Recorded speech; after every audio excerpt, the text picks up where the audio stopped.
ओम शांति। गुरु जी का ज्ञान कल से आगे।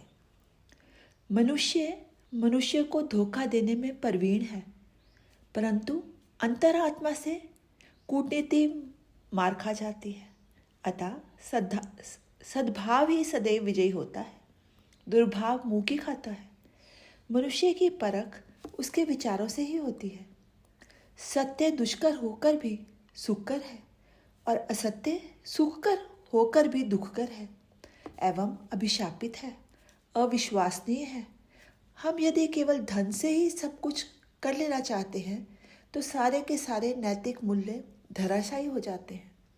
मनुष्य पूर्ण अर्पण सच्चा नहीं बन सकता, परंतु सच्चा अनुयायी तो बन ही सकता है। अर्थात उसकी आकांक्षा अधिकार सत्य पालन की हो, उसकी मनोवृत्ति शुद्ध तथा सात्विक हो और वह पाप पुण्य से अवगत हो। ऐसा होने से वह अधोगमी कदाचित नहीं हो सकता। ये संसार हमारे लिए तीर्थ रूप है। तीर्थ स्थान पर सदैव शुद्धताई से ही कल्याण संभव होता है। मनुष्य की पहली शिक्षा सत्य बोलने से आरंभ होती है, जानने पर इति होती है, क्योंकि सत्य बोलने से भी जानना अधिक गुणकारी है। एक बार स्वामी राम तीर्थ ने ब्लैक बोर्ड पर एक लाइन खींचकर विद्यार्थियों से कहा कि इसको बिना मिटाए छोटा करके दिखाओ। एक चतुर विद्यार्थी उठा, उसने उसके बराबर में एक लाइन कुछ बड़ी खींच दी। राम तीर्थ प्रसन्न हुए और कहा कि यही दृष्टिकोण जीवन में भी होना चाहिए।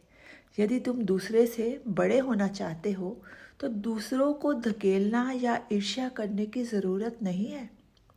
अपने गुणों व कार्यों को उससे अच्छा बनाओ, तुम स्वयं ही उससे बड़े व अच्छे हो जाओगे। किसी भी कार्य को शुरू करने से पहले अपनी योग्यता व कुशलता बढ़ाओ।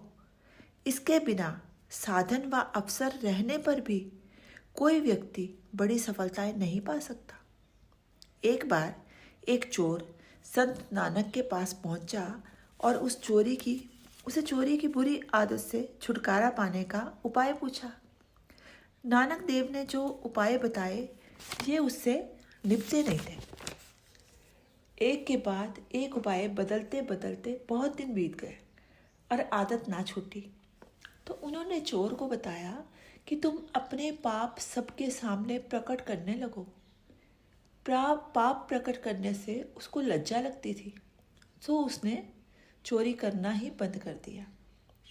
मनुष्य 4 मुट्ठी अन्न और 6 गज कपड़े की लपेटे रहने का अधिकारी है। 6 फुट की चारपाई और ओढ़ने बिछाने का वस्त्र, यही तो हमारी नियति है। सीमित आहार ही पचाने में हर किसी का पेट समर्थ होता है और नियत घंटे ही नींद आती है। इसलिए चाहे हमारे पास कितना ही वैभव क्यों ना हो, उसके उपयोग की एक सीमा होती है।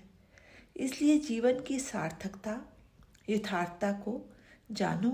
इस अमूल्य अवसर को सही उपयोग करके उस पर इस जड़ संसार की सारी उपलब्धियों को न्यौछावर कर दिया जाए। आज हमारी धनवान के रूप में ख्याति है, पर अगले जन्म में गधा बनने पर वह ख्याति हमारे किस काम की आएगी। धन तो बहुत कमाया था, पर सब उत्तराधिकारियों को चला गया। उनके लिए जीवन भर कोल्हू के बैल की तरह पिसता रहा और साथ साथ कुकर्मों का बोझा ढोता रहा।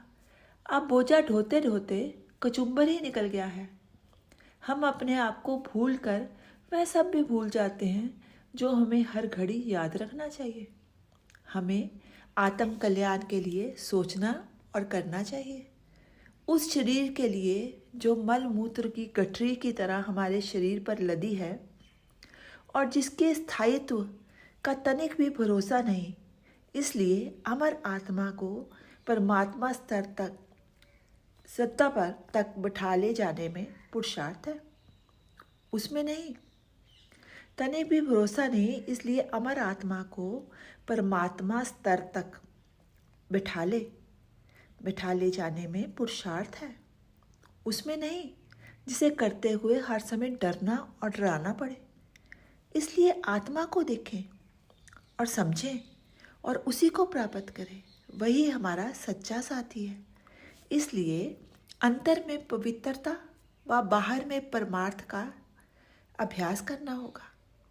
मुस्कान स्नेह व सौजन्य की भाषा है। खींच अपने दोष, असंतोष व अशांति को प्रकट करती है। किसी शास्त्र को या पुस्तक को इस दृष्टि से मत पढ़ो कि उसमें जो कुछ लिखा है वह तुम्हारे ही लिए लिखा है।